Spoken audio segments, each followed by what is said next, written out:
Alan Lightman, Rebecca Goldstein, and David Levitt will be participating, and we'll bring that to you live once it starts.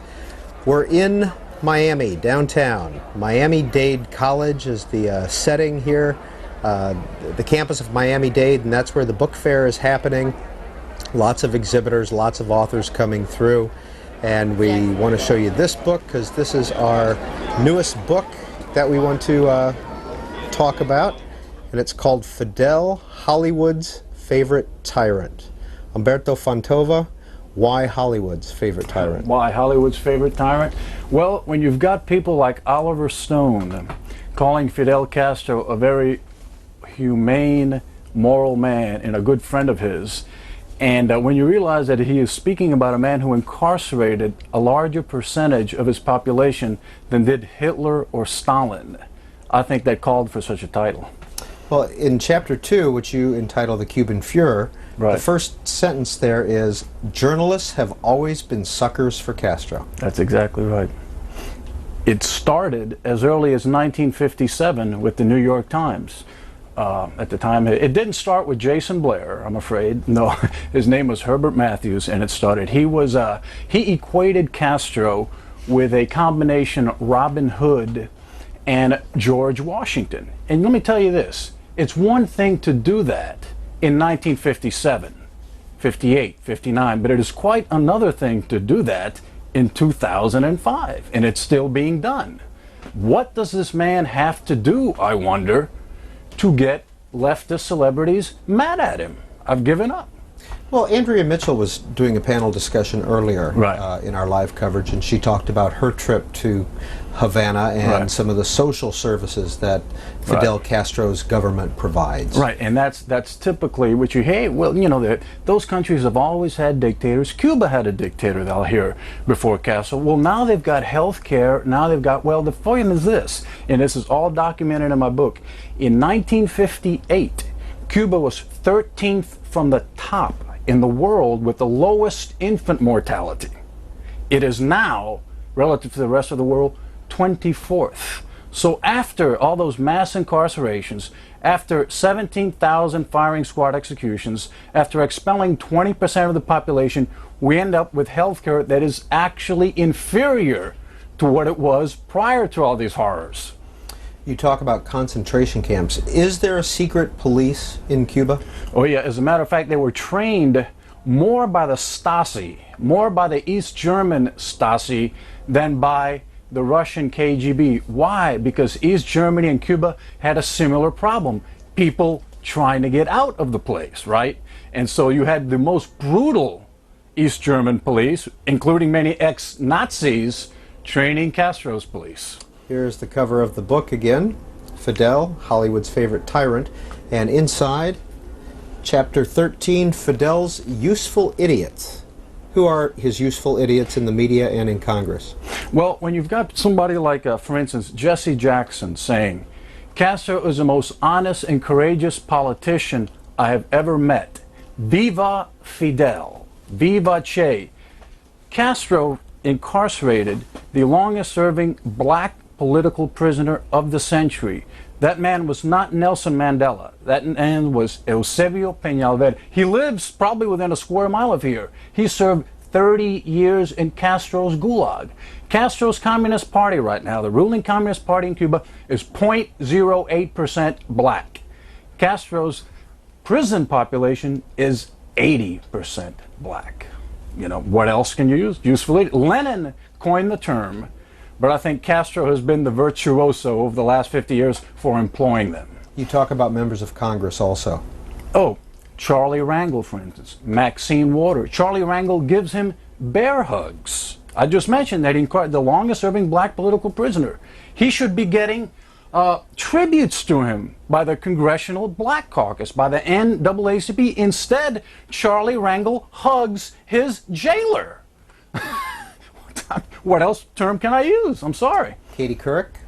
You mentioned Katie Couric also? Katie Couric and Diane Sawyer also. Diane Sawyer gave him a bear hug and a smooch on his cheek when he visited New York in 1995 for the 50th anniversary of the United Nations. He tried to blow up Manhattan twice, by the way. First with nuclear missiles in October of 1962, and the second time with 500 kilos of TNT, which were planted, get ready for this, Macy's, Gimbel's, Bloomingdale's, and Grand Central Terminal, slated to go off the day after Thanksgiving of 1962. J. Edgar Hoover's FBI cracked that plot. We're here in Miami. What's the Cuban American population here in Miami? It's the term that's usually used is about 1 million, but I think it's more like 800,000, because you get confused. Is it the second generation, or are you talking about the Cuban-born population, like I am? I left Cuba when I was 7. Is the Cuban population as strident against Castro as it used to be? Yes, I'm afraid it is, and part of the reason why I wrote this book in English was to try to explain to Middle America why it is that we get so strident. You know, people a lot of times say, man, these people get so bent out of shape, they can't let that go during the alien crisis. That book will help explain. We are talking about, like I say, more political prisoners than Hitler, a man who expelled 20% of a population that previously had people desperate to get into it. 70,000 people have died in the Florida Straits trying to escape from that man. How many people have made it to the shore, and what is the U.S. policy? The U.S. policy right now is if you make it to the shoreline, it's called the dry foot, wet foot, you stay. But every day in the news, in the local news in particular, you see cases where people are intercepted before they get to the shoreline and sent back into Castro's clutches. And you know, a lot of people say, well, what's the difference, Alberto? I mean, people try to sneak into the U.S. from all other Latin American countries. What makes you people special? The reason is this. Prior to Castro, you had more Americans living in Cuba than you had Cubans living in. Prior to Castro, people did not try to escape Cuba, much less on inner tubes or hunks of styrofoam. As a matter of fact, in those years, people would often jump on rafts in nearby Haiti, in nearby Jamaica, trying to get into Cuba, because it was a nice place to live. Now we know that pattern has been turned on its head.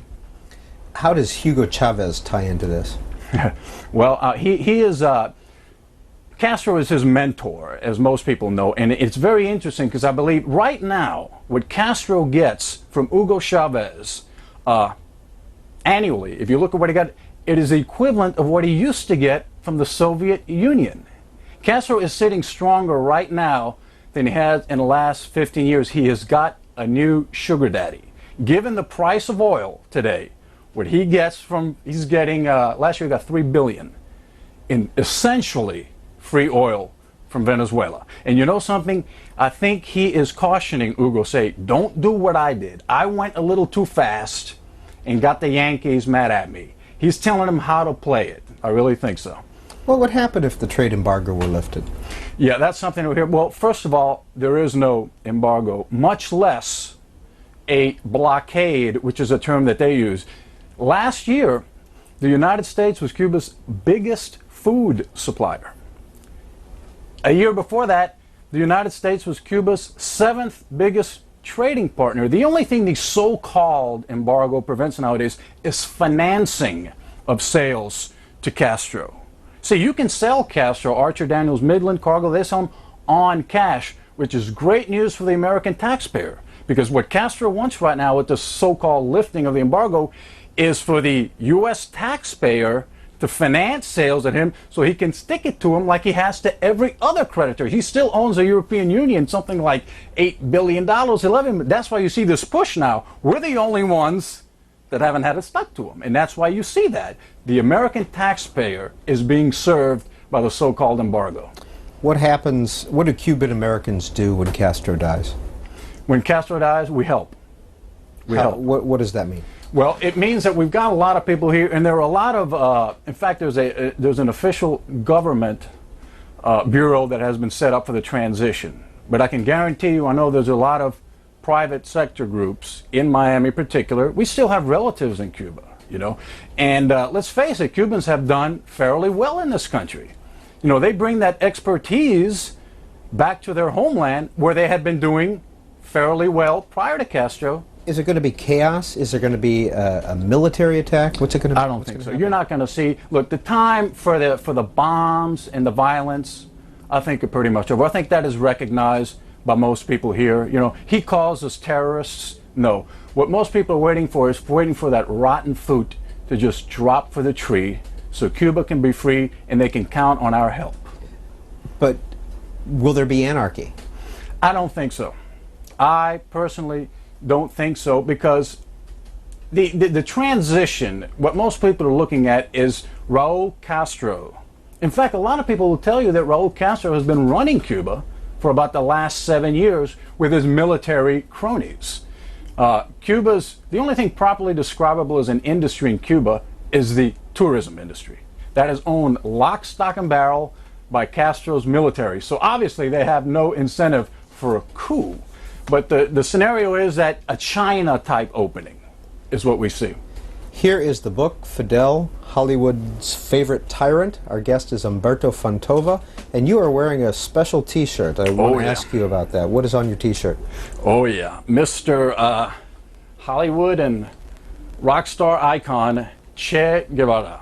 I thought I would do this because if we remember, Carlos Santana during the Oscars of last year, he wore a Che T-shirt, and he was very proud of it. He was swinging open his jacket as the flashballs popped on the red carpet, and it's very interesting because you can have fun with this topic too. Carlos Santana was showing proudly, smiling from ear to ear, the emblem of a regime that made it a criminal offense to listen to Carlos Santana music in the 1960s. People were thrown in concentration camps in Cuba, what they called them delinquents and longhairs, for listening to Yankee imperialist rock music. So you can see the absolute absurdity.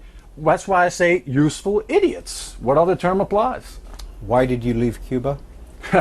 Because it was a very oppressive country. My father was a political prisoner. My parents, and I handed, in this book, I thank both my parents' generation, because Cuba had a greatest generation too. And guess what? When we came to the United States, we ran into America's greatest generation. The early 60s, my grandmother to this day calls the United States el país que nos abrió los brazos, the country that opened its arms to us. You can, racism, bull. Every day we had people trying to help us when we got here. Why was your father a political prisoner? He was against the government. What did he do? He didn't plant bombs. He didn't shoot anybody, but he was known as not going to all the little rallies to wave the flag. He was overheard by the neighborhood snitch committees making other than laudatory remarks about the regime. That's all it took. What kind of work did he do? He's an architect. And was he successful?